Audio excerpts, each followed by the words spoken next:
Hi, this is Majin. And here's some reviews for you. We got Hunger number 2, Avengers, Superior Foes, Carnage, and Batman.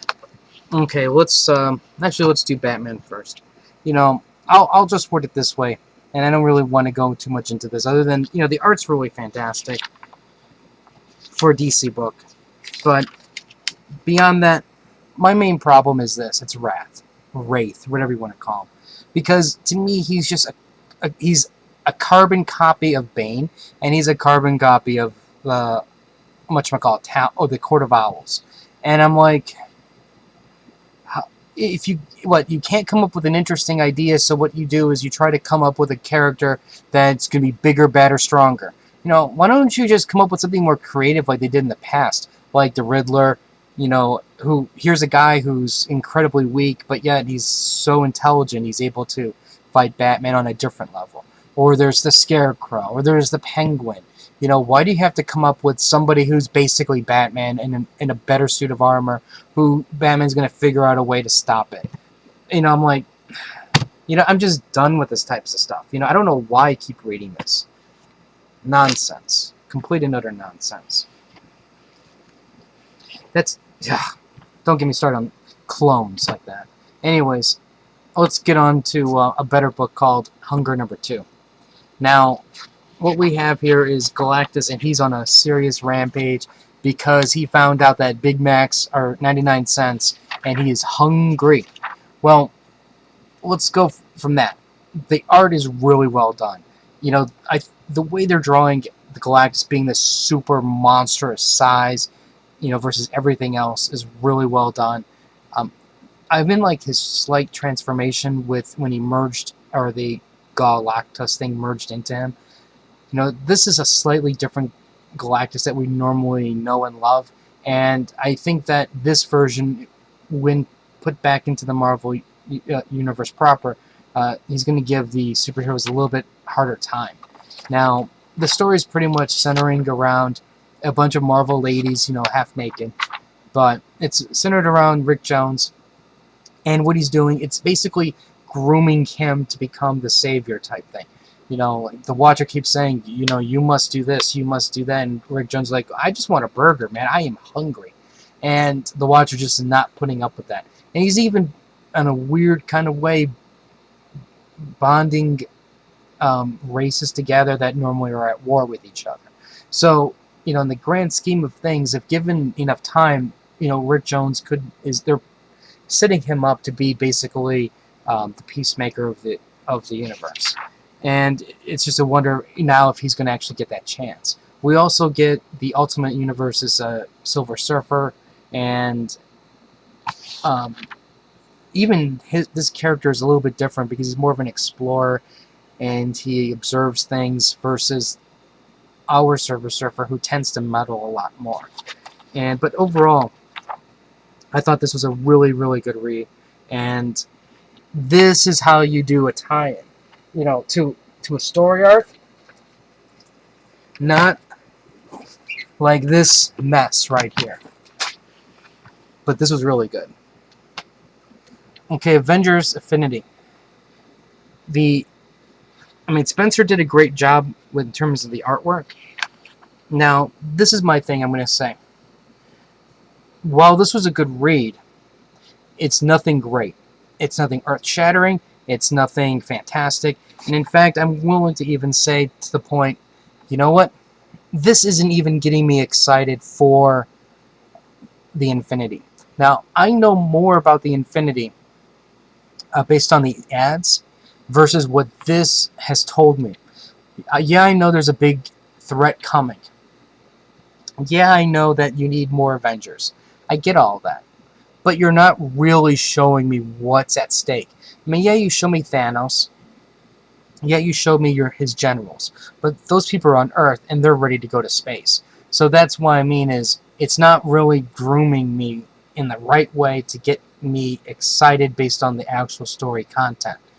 It's like basically saying, hey, there's a shark in the water. And you go, so?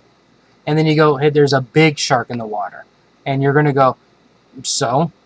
It's not until you see the shark and you see him tear into something like your buddy who's swimming, and because you pushed him in the water because he was kissing your girlfriend.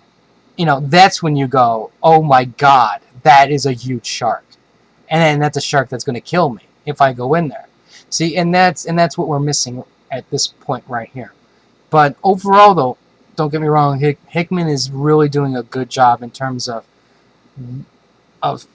telling a story. It's just that unfortunately, I don't think that he built it up enough at the end, because we're going to get ready for some ass kicking. The superior foes of Spider-Man. A lot of the charm has actually worn off on this book, but despite that fact, I'm still enjoying this immensely. Because I think what caught me by surprise the first issue was how different it was, and how it was nothing like I expected it to be. I expected these characters to be, like ready to go, ass kicking, and yet they're having issues stealing, going to the pet store to get food, cat food or whatever it was, dog food. And, this is in the same vein as that. But even though I'm less amused by it, I'm still really enjoying this book a lot. I mean, these characters are just so pathetic as villains that I don't know if I can take them seriously ever again. I mean, granted, some of these characters I never did take seriously to begin with, but going forward, it's like you're now even more pathetic, and it's going to take leaps and bounds to improve these characters in terms of supervillain power rating and danger rating. But I think everything works for this. The way the artist portrays these characters, the way he's telling the story, the writing is really good. I think they got a really nice voice for these characters. My only complaint is that they all kind of sound alike. They're all losers, and I guess when you're all losers, you're not how it's what are you going to have? This loser is better than that loser. The only one that has any sense is the girl, because she's like, how can we be the Sinister Six when there's five? And they're like, well, it's more kind of like this thing where we can, like nobody knows, it's mysterious because everybody's wondering where the sixth person is. And she's like, no, can't we call ourselves something else? She is the only sensible one, and she's constantly getting drowned out, which is, works for this because the fact that she's with these losers, and it's just, I'm really enjoying it. And I think, I don't know how long this thing is going to last, but I think a collected version of this will definitely hold out in the test of time. I just hope that Spencer's able to keep up the quality of the writing, and if he can keep that up, definitely, this is one to keep, I think. Superior Carnage. I swear to God, I thought this book was going to be pathetically bad. I am so wrong. I don't know what it is. I don't know, just because they throw that word superior, it makes all of these books good. It made Spider-Man better than it was before. It's made The Deadly Foes awesome, and now Carnage is great. Okay, I know I keep saying the art is really good, but, I'm sorry, when you see some cruddy art, and then you see these pages here, it's fantastic. And, if you really look at, and I'm being very general with this, if you really look at Marvel to DC to Image, Marvel really does have some fantastic talent at their disposal. Like, don't get me wrong, DC has some really good artists also, but if you look at Marvel as a whole, they're pulling people out where you don't really even know very well. They're not household names, and you wonder how come they're not household names, because they're doing phenomenal jobs. And I just really hope Marvel keeps this up. And the surprising thing, and this is going off topic a bit, I remember when Disney bought out Marvel, all the fans are going doom and gloom, doom and gloom.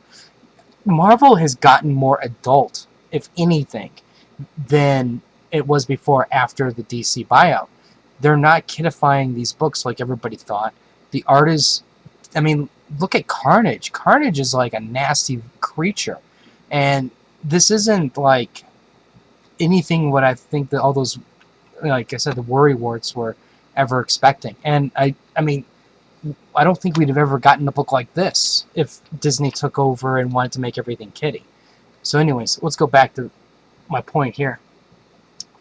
this is a really great book on a couple different levels here. One is you have there's going to be a reintroduction or a new Carnage, and two, the Wizard. They're pulling a story from way back when Black Bolt zapped his mind, and the Wizard is a little off, and they're pulling that into this, and this is really well done. I mean, he's really getting dementia. He's losing it, and Claw is just like, I don't know anything wrong, but I mean, there's a reason for that. Overall, though, this is probably one of my favorite reads, and I thought I'd never say that to a Carnage book because, I know that this is not a popular opinion, but I always looked at Carnage as what Venom should have been.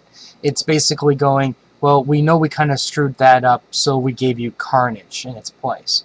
And so I never really gave that character his proper due.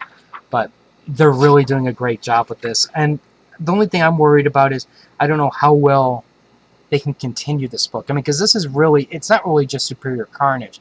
This is the Frightful Four. And, once they get Carnage built up, what are you going to do? You're going to turn him into a superhero? The minute you do that, that's when the book, I fear for this book. He's got to be that evil killing machine. That character that you don't really want to see because that's when people are going to get killed. Even though they're bystanders or things like that, there's going to be some sort of a body count.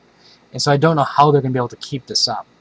Even though, and I think that if they do replace him and he's under some sort of mind control, again, that's not Carnage because you're going to be waiting for that moment where Carnage awakens and cleans house for, against the people that jacked him up. But up until now, I mean, so far I'm really enjoying it, and I'm definitely on for the ride. So that's some reviews for you. Let me get you some codes, since I know Carnage is going to get some love.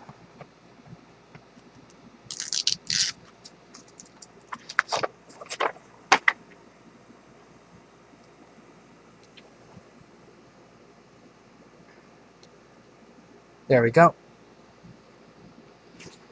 And I'll get you Hunger.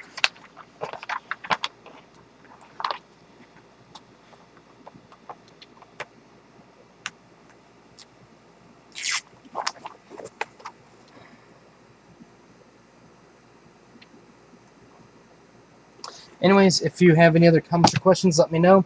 Rate the video. Like the Facebook link. I do the Crunchyroll anime reviews. And I'll have more reviews later. I think I even have a manga review coming too. So I'll have more stuff later. So until next time.